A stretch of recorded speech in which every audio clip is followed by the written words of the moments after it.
வரலாற்று பெரிய தவறு.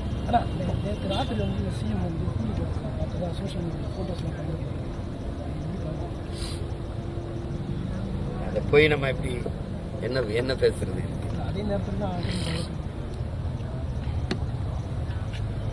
ஒரு கூலிக்கு போராடுகிற மக்களை பற்றி கவலைப்படாம கூலி படத்தை போய் பார்த்துட்டு மக்களை பற்றி சிந்திக்காத அதிகாரங்களை தேர்வு செய்தது என் மக்களின் தவறுதானே ஒழிய இன்னைக்கு ஆட்சியாளர்களை போய் குறை சொல்ல நமக்கு எந்த தகுதியும் இல்லை. ஏன்னா அந்த ஆட்சியை நிறுவனதே நாம தான். அதனால அதை பேசி பயன் இல்லை.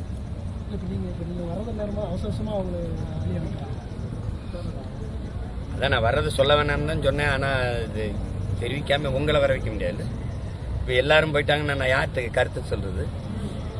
நீ அடுத்த மண்டபத்துக்கு போகணும். ஒவ்வொருத்தரா விடுதலை செய்யணும்ல. எப்படி இருக்கு பாரு, எப்படி இருக்கு இது?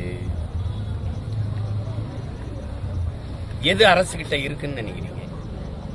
எல்லாமே போயிட்டு இப்படி போனால் இன்னொரு எங்க போய் நிறுத்துவாங்கன்னு தெரியல.